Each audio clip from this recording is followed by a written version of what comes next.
Syarah Hikam ini adalah cucu murid Hikamnya adalah cucu murid. Pengarang Hikam itu Ibnu Athaillah As-Sakandari.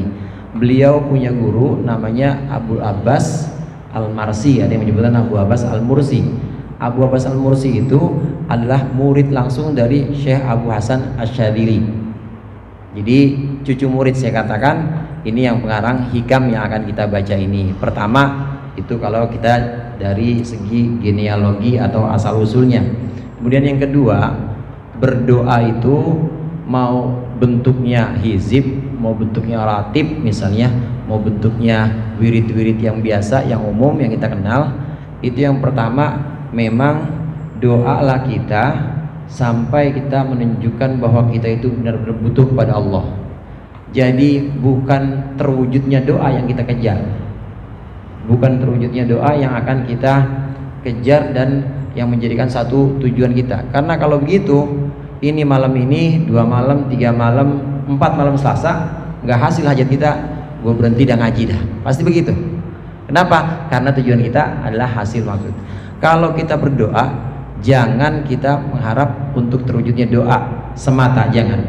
Tapi jadikanlah doa itu sebagai satu perwujudan atau sebagai satu bukti kehambaan kita bahwa kita itu butuh. Ada orang doa tiap malam, ada orang doa tiap hari. Siangnya dia puasa, malamnya dia tahajud, doa terus. Minta, yang dia minta apa? Yang dia minta satu misalnya, penyakitnya sembuh, tapi nggak sembuh-sembuh juga. Allah nggak kasih juga sembuh. Nah ini justru menjadi satu ladang, justru ini menjadi satu momentum untuk dia lebih menghamba kepada Allah. Artinya sampai-sampai dia nggak butuh lagi sembuh, tapi yang dibutuhkan apa? Yang dia butuhkan adalah kebersamaan dia dengan Allah. Jadi tiap hari dia terus sama Allah, tiap hari dia semakin merasa putus asa kepada manusia, teman pada jauh, tetangga juga nggak ada yang nengokin. Boro-boro dulu waktu punya duit mah pada nengokin mulu. Sekarang gue lagi sakit nggak ada, putus asa dia sama makhluk, putus asa sama semua orang. Akhirnya dia merasa yang cuma bisa bersama dia saat ini dan selalunya tidak akan bisa menemani dia, dan selalu menemani dia, tidak akan bisa dengan dia, hanya Allah. Akhirnya butuhnya dia bukan kepada butuh ijabah, bukan pada butuh qabul, dikabulkan, bukan, tapi dia hanya butuh kepada Allah. Ini yang disebut dengan fakir, yang disebut dengan fakir makomnya. Fakir itu artinya butuh, butuh itu artinya butuh pada Allah. Jadi bukan fakir yang fakir-fakiran ya. Izinkanlah al-fakir menyampaikan, bukan itu, bukan. Ini al-fakir yang benar-benar fakir, benar-benar butuh kepada Allah, dan benar-benar dia putus asa dengan makhluk nggak ada yang bisa dia adelin, nggak ada yang bisa dijadikan harapan. Manusia, teman, saudara nggak bisa dijadikan harapan. Akhirnya dia tenang dengan kebersamaan kepada Allah. Itu doa, baik bentuknya hizib, rotib ataupun doa-doa umum, kita harus menjadikan itu sebagai ladang dan pembuktian bahwa kita adalah butuh sama Allah. Yang ketiga hadirin, saat kita berdoa, Imam Abu Hasan As-Sadili juga berpesan, jangan tertundanya atau tidak terwujudnya permohonanmu itu mencidrai atau merusak hatimu, karena itu justru akan membuat kamu semakin jauh kepada Allah. Kita doa belum Allah kabulkan juga, jangan hati kita jadi kotor. Kotor dengan apa? Kotor dengan suuzon kepada Allah. Karena dibalik Allah tidak memberikan atau tidak mengabulkan doa kita, dibalik ditahannya Allah atau dibalik mencegahnya Allah untuk terkabul, jadi sengaja sama Allah itu nggak dikabulkan, itu pasti ada rahasia. Rahasia yang paling dekat itu kita jadi makin sering ngadu sama Allah, kita makin taat sama Allah, kita makin dekat sama Allah. Karena Allah tahu takaran kita. Orang yang kalau dikabulin, ini model kayak begini nih, malam ini datang, besok kabulin, duitnya banyak, besok agak ngaji lagi dah.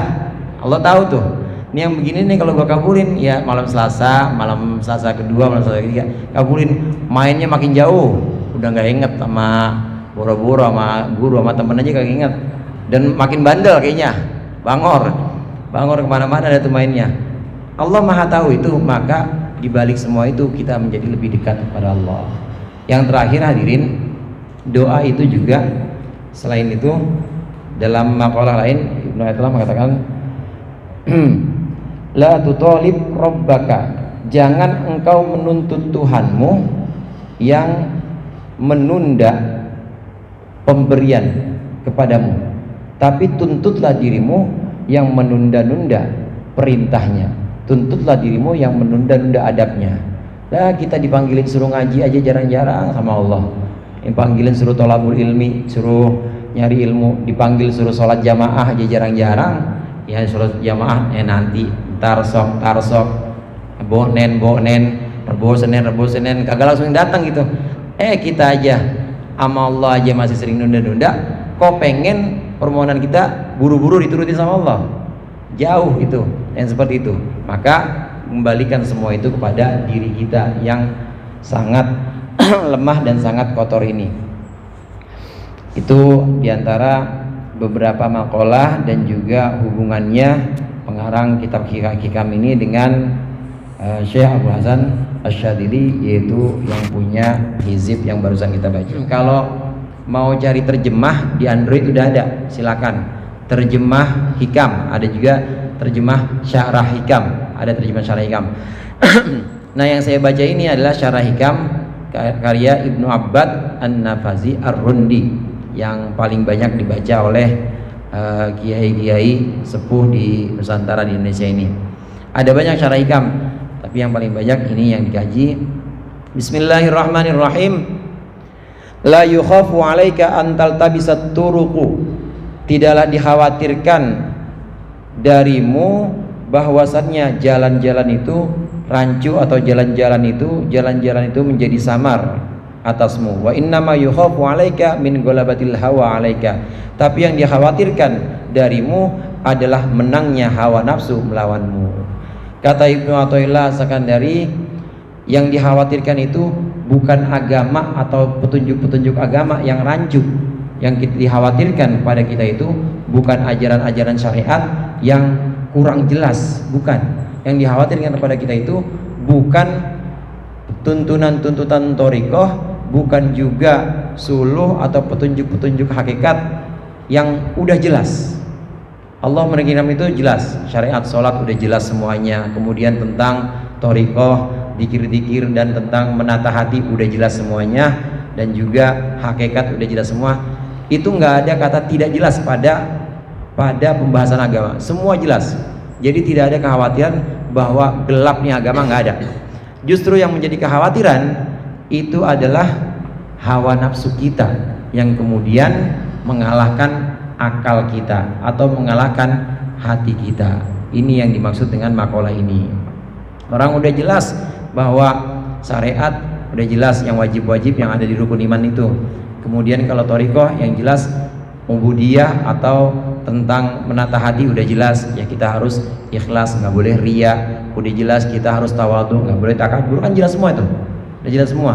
Kemudian ihsan atau abudahnya, ihsan atau lebih baik lagi kita, tingkat yang lebih tinggi, itu juga udah jelas, yaitu kebersamaan kita atau kita merasa melihat semuanya itu hanya Allah, semuanya itu hanya ada Allah, itu udah jelas semua. Justru yang dikhawatirkan dari kita udah tahu sholat itu wajib, terus kita jadi orang yang sholat, tapi hawa nafsu kita ngebisikin kita. Apa ngebisikin? Bang, sekali-kali aja sholatnya, jangan sering-sering, ntar udah tua bosen. Kalau udah tua bosen nanti sul khotimah, bang. Itu bisikan pertama gitu, standar tuh bisikan begitu. Yang bisikan yang lebih bahaya lagi, sholat rajin. Udah sholat rajin, syariat kan jelas, syariat sholat itu jelas. Sholatnya rajin, dibisikin lagi, disuruh berhenti ogah, ya namanya anak ini, anak banser, suruh berhenti sholat ya ogah. Ser, banser, sholat terus ser, bagus, cakep, sholat terus, jangan berhenti sholat. Pokoknya sholat yang paling cakep ente. Pokoknya yang lain, apalagi anak ini, anak yang kagak ikut banser, kagak ada yang bagus deh sholatnya. Ente doang yang bagus sholatnya. Ada di situ yang namanya bisikan setan untuk menjadi ujub atau bangga kepada ibadah kita. Ini yang bahaya. Yang bahaya adalah ketika bisikan setan kemudian dituruti oleh hawa nafsu kita, lalu dalam ibadah kita merasa paling benar, kemudian dalam maksiat kita merasa bahwa maksiat kita itu nggak bakal diampuni oleh Allah. Itu bahaya yang begitu tuh, itu hawa nafsu. Dalam nikmat yang kita terima itu kita merasa bahwa nikmat itu bukan dari Allah, tapi bolehnya kita, ya bolehnya gua susah-susah dagang rokok misalnya gitu, dapat gini ngapain juga ada, nggak ada itu mah jerih payah gua. Nah, yang hawa nafsu seperti itulah yang dikhawatirkan oleh pengarang di sini, bahkan dikhawatirkan oleh guru-guru tasawuf. Yang dikhawatirkan itu bukan bagaimana wiridan, bagaimana sholat, bagaimana baca Al-Quran. Jamaah sekalian rahimakumullah, kita udah tahu ibadah-ibadah apapun itu, bentuknya sholat, bentuknya puasa, bentuknya zikir, baca Al-Quran, ibadah apapun itu baik pasti. Ibadah apapun itu pasti baik. Dan kita cuma nggak tahu mana yang lebih pas buat kita gitu aja. Nanti baru ketemu yang pas buat kita kalau kita ketemu oleh guru yang mengenal rohani kita, namanya mursyid. Nanti kita ditunjukin bahwa nih cocoknya baca ini atau bacalah ini sehari sekian. Nah, itu namanya guru yang tahu yang pas buat kita. Itu ibarat orang udah nemu kartu akses, jadi dia bisa lebih cepat sampainya dan lebih tertata hatinya dengan ibadah-ibadah tertentu yang memang dituntun oleh gurunya. Tapi kalau belum ada, jalani aja. Semua apa yang baik, yang Allah ridhoi dan itu kita niatkan untuk ibadah, jadi ibadah. Asal hati-hati rambu-rambunya itu tadi. Jangan dengan ibadah itu kita ngerasa paling benar, ngerasa paling suci. Jamaah rahimakumullah, karena sebenarnya itu sederhananya ada empat kejadian, ada 4 peristiwa yang kita itu dituntut untuk melakukan ubudiyah. Jadi ada ibadah, kalau ibadah itu zahir, sholat, puasa, sedekah, zahir.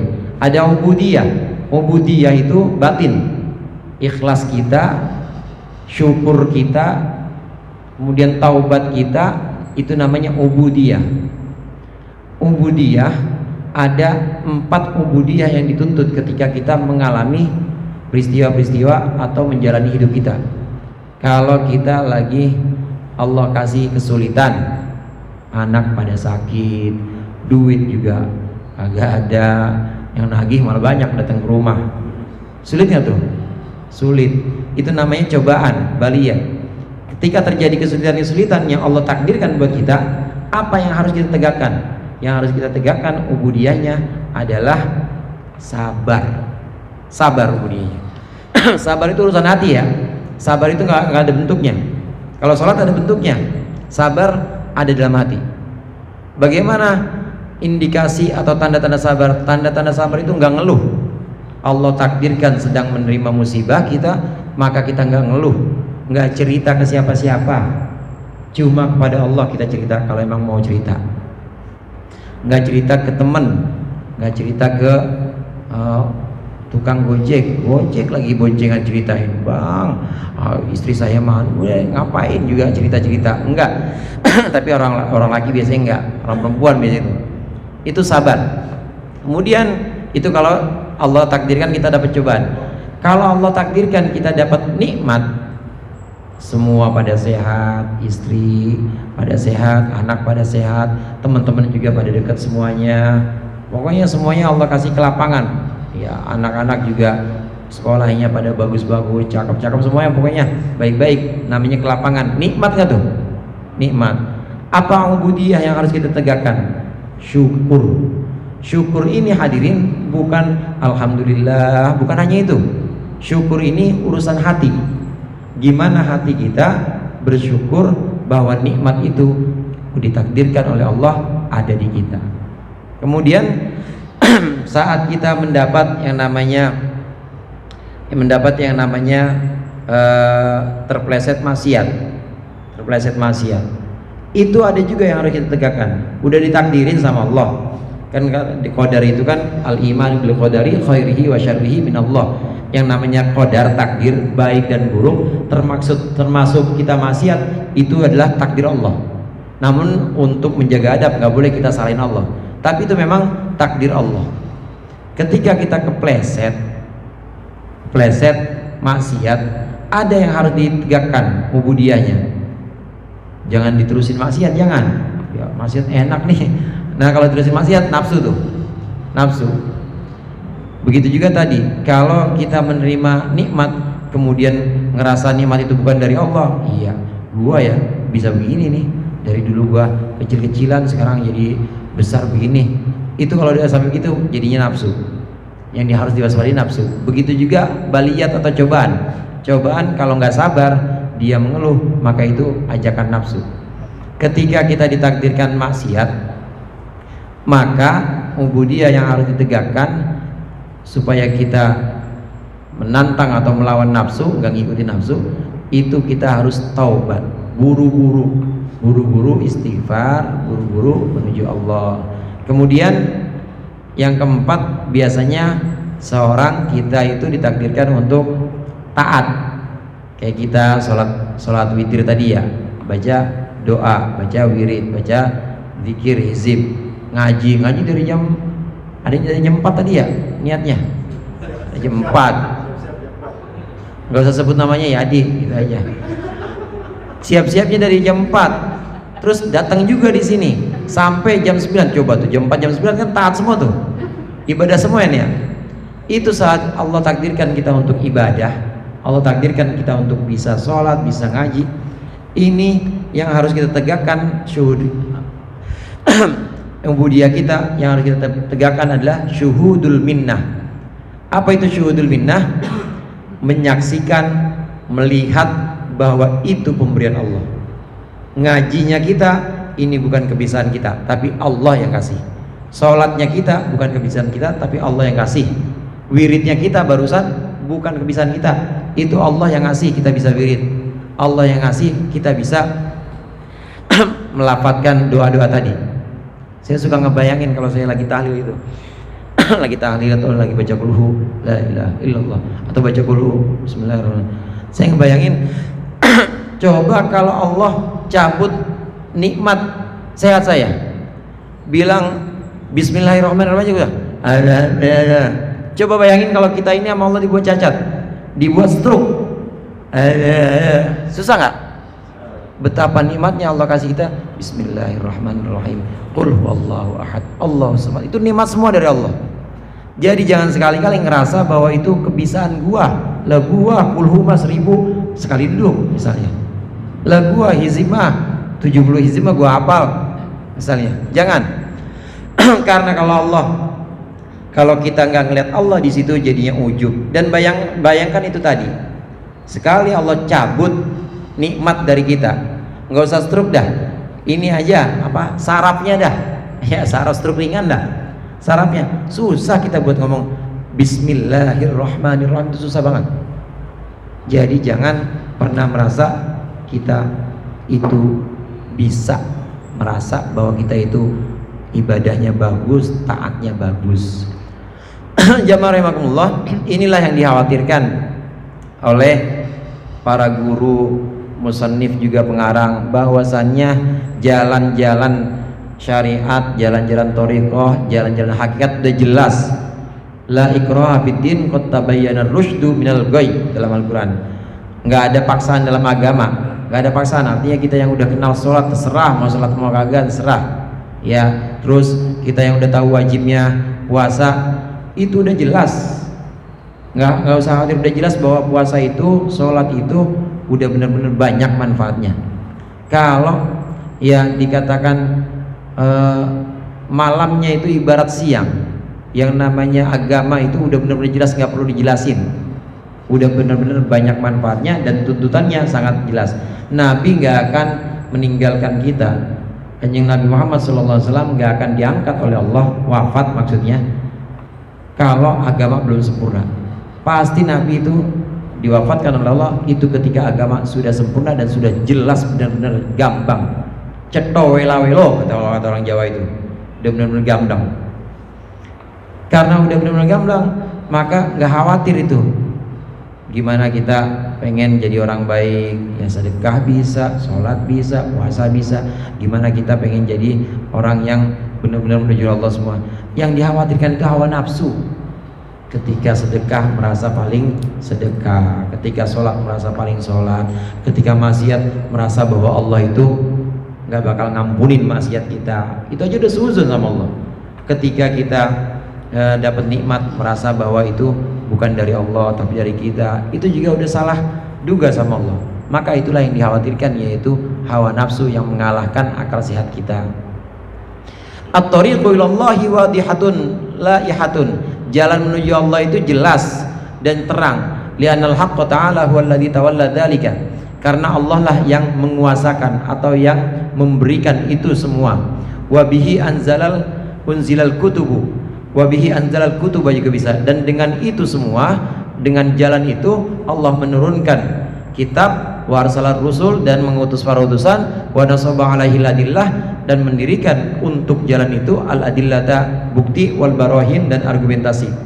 Fala yukhafu alal abdi, maka tidak dikhawatirkan atas kita, atas seorang hamba, iltibasuha, yaitu gelapnya jalan, gak dikhawatirkan. Ada Al-Quran, ada hadis, ada ulama yang bisa dijadikan tempat tanya, gak khawatir kita gelap, enggak. Justru yang dikhawatirkan apa? Wa innama yukhafu min ghalabatil hawa alaihi. Yang dikhawatirkan itu adalah menangnya hawa nafsu atas hamba tersebut, atas kita. Khawatir hawa nafsu kita. Dalam ibadah ada hawa nafsu, dalam maksiat tentu ada hawa nafsu, terang itu. Dalam nikmat ada hawa nafsu, dalam cobaan ada hawa nafsu. Yang dikhawatirkan itu ajakan hawa nafsu untuk menantang Allah, hatta yu'miyahu, sehingga membutakan apa dzalika itu, ya mazkur minal hawa an rabbihi, dari Tuhannya. Yang dikhawatirkan itu jalan jam 12 siang hari, lagi penter-penternya itu, lagi terang-terangnya, nggak hujan, nggak mendung, nggak ada ya, rambu-rambu jelas, udah jelas rambu-rambu, jalanan juga jelas, udah jelas, ada rambu-rambunya, ada jalannya juga jelas. Dianterin lagi, dituntun gitu ya, dituntun atau dianterin, ayo bang naik mobil saya aja bang, dianterin. Tapi kalau namanya orang nurutin hawa nafsu, belum sampai tujuannya, pengen dianterin, sebenarnya pengen dianterin kemana? Ke Istiqlal bang, yuk, ada apa sih? Tapi namanya orang udah jelas siang hari jalannya, dia juga sebenarnya udah tahu jalan, dianterin lagi pakai mobil yang paling enak. Tapi kalau udah dia memang hawa nafsunya mengajak kepada sesuatu yang nggak mau ke Istiqlal, begitu sampai Blok M, dia ketemu sama cewek, berhenti di situ. Nyampe nggak Blok? Nyampe nggak Istiqlal? Nggak nyampe. Orang udah jelas-jelas, padahal dianterin lagi, dituntun. Nyampe. Kenapa? Hawa nafsu yang membuat dia itu buta sehingga nggak sampai ke Istiqlal, atau sehingga nggak sampai menuju Allah. Hadirin barakallahu, sama seperti kita semua. Kita semua, bahkan yang paling bahaya itu, yang paling mengkhawatirkan, menakutkan ya, atau kekhawatiran lebih tinggi itu adalah orang-orang alim, orang-orang yang punya ilmu, orang-orang yang sering ngomong, banyak ngomongnya. Orang yang banyak ngomongnya itu yang justru khawatir. Saya juga kadang ngomong ini khawatir juga ini, khawatir. Kenapa? Karena dalam suatu yang sifatnya itu baik, dari segi zahirnya memang jelas-jelas baik, ngajar, ngaji, sholat, itu ada nafsu yang tersembunyi. Nanti di situ setan. Saya sampaikan beberapa kali bahwa setan itu memang kalau menggoda kita, setan itu pertama adalah kita diajak buat nantang Allah. Nantang Allah, mau sedekah, bilang ada niatan sedekah, itu biasa setan bisikin, nggak usah sedekah bang, istri, anak juga susunya udah habis, itu pada mau habis, pulang istri lu sedekahin, diomelin sama bini lu nanti, kata setan. Nah kalau kita nurutin setan nggak jadi sedekah, benar-benar nggak jadi sedekah. Itu level pertama. Level kedua, kalau kita nggak nurut juga, tetap sedekah gimana pun, istri kayak gimana juga tetap sedekah, urusan susu lain lagi. Bener tuh kita nurutin, nanti Allah kasih jalan tuh, dibukain jalan, tetap istrinya ada rezekinya, anaknya rezekinya, akhirnya dia terus sedekah. Setan tetap godain lagi, Terus bang sedekah bang, terus tuh lihat lu sedekah diganti kan, diganti sampai 700 kali lipat kan janji Allah. Al-Quran yang dipakai sama setan, yang dipakai sama setan ayat Al-Quran. Kamatali habbatin dan seterusnya dah itu. Pokoknya kalau orang sedekah itu pasti dikasih berlipat ganda. Terus akhirnya dia sedekah dan terus sedekah karena mengharapkan itu tadi lipat gandaan. Sampai satu waktu tahu-tahu nggak Allah kasih lipat gandaan itu. Setan bising lagi, ya lu bang, lu bang, udah nggak usah sedekah lagi, sama Allah nggak diganti sedekah lu, ngapain juga sedekah? Atau tetap dia terus begitu, ya udah bang, terusin bang, mau diganti apa kagak sama Allah, tetap sedekah. Pokoknya orang yang paling mulia dengan jalan sedekah cuma lu doang, se-Jakarta sedunia juga nggak ada orang kayak lu. Pokoknya sampai akhirnya muncul yang namanya ujub atau takabur, jadi orang-orang di bawah dia atau orang lain dianggap rendah oleh dia. Naudzubillah sama naudzubillah. Qala Ahmad bin Khadrawi Al-Balkhi radhiyallahu anhu, berkata Ahmad bin Khadrawi, at-tariqu wadihun wal haqqu lahiqun. Jalan itu udah jelas, wal haqqu lahiqun, dan al-haq Allah maksudnya kebenaran itu juga sudah cemerlang, sudah terang. Wadda'i, dan yang mengajak ini adalah para nabi, udah jelas qad asma, telah memperdengarkan. Famat tahayyuru, maka itu apakah at-tahayyuru, bermula kebingungan. Ba'da hada, setelah ini, illa minal ama, kecuali dari kebutaan. Udah jelas semuanya, jalannya udah jelas, yang ngajak juga udah jelas, diantar lah kita dipakai mobil, udah gitu dipanggil juga, ya dipanggil, ya semua penumpang harap boarding, apa namanya itu, ya pokoknya udah siap-siap juga, udah jelas semuanya. Sebenarnya nggak ada kebingungan sebenarnya, udah nggak ada bingung-bingung lagi, bilang susah bang saya mah kalau mau sholat nggak tahu ilmu, nggak ada kebingungan itu. Justru yang membuat bingung itu adalah kebutaan yang tadi dimunculkan oleh hawa nafsu. Hawa nafsunya yang membuat jalan itu kelihatannya gelap. Sama kayak orang udah dikasih jalan, udah dikasih jalan siang-siang, diantarin semua, tapi dia nggak bisa melihat apa-apa. Ya orang buta dia, buta nggak bisa melihat apa-apa. Maka itu bukan kesalahan dari ajaran Allah yang bentuknya syariat, yang bentuknya thariqah, yang bentuknya hakikat, semuanya udah jelas, udah terang. Tapi yang membuat gelap itu adalah hawa nafsu yang hanya ingin menuruti kesenangan sesaat aja, saat itu aja. Rabi'ah Al-Adawiyah itu pernah ditanya, dikeluhkan, "Wahai Rabi'ah, ini kok susah banget jalan menuju Allah, kayaknya selalu tertutup pintunya." Kata Rabi'ah, pintu Allah nggak pernah Allah tutup, ente aja yang lari dari pintu Allah. Ente aja yang lari menuju sesuatu yang ente anggap enak. Jadi kita itu lebih sering cari enak dibanding cari selamat, ya. Jadi lebih cari kesenangan aja, bukan keselamatan. Itu kesalahannya tuh adalah hawa nafsu yang mengajak kita untuk menjauh dari pintu Allah. Padahal pintu Allah itu tidak pernah tertutup. Alhasil hadirin, apapun yang terjadi di kita itu bisa kita jadikan batu loncatan buat dekat sama Allah. Apa deh, coba sebutin dah. Sebutin.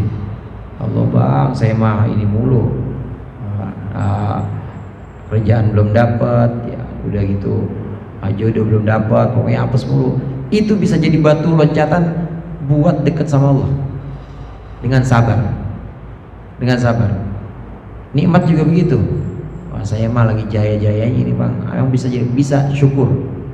Cobaan, nikmat bisa jadi batu loncatan. Begitu juga maksiat aja bisa jadi batu loncatan untuk dekat sama Allah. Saya mah kagak bisa diampuni kali dosa saya. Tetap Allah akan mengampuni. Sebesar apa sih dosa ente? Maka dosa ente di lautan pengampunan Allah itu seperti buih, tidak ada apa-apanya. Maka maksiat bisa menjadi batu loncatan menuju Allah.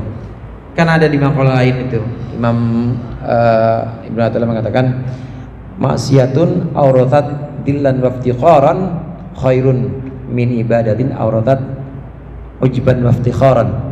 maksiat yang menuntun seseorang untuk merasa rendah dan butuh sama Allah itu lebih baik dibanding ibadah yang memunculkan ujub bangga dan memunculkan kesombongan.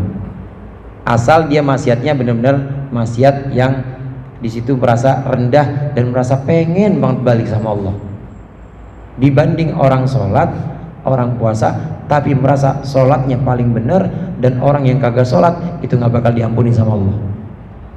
Yang kayak begitu itu justru dia udah suuzon sama Allah, dia sudah suuzon sama orang yang memang belum Allah kasih pintu untuk kembali kepadanya. Jadi mandang orang sebelah mata yang masih pada maksiat, dia pandang, ah lu mah kotor banget, nggak boleh kita begitu. Bahaya yang seperti itu. Naam, subhana man satara sirrul khususiyah, wallahu a'lam bishawab. Mudah-mudahan bermanfaat. Lebih kurangnya saya mohon maaf. Wallahu muwaffiq ila aqwamit thoriq. Assalamualaikum warahmatullahi wabarakatuh.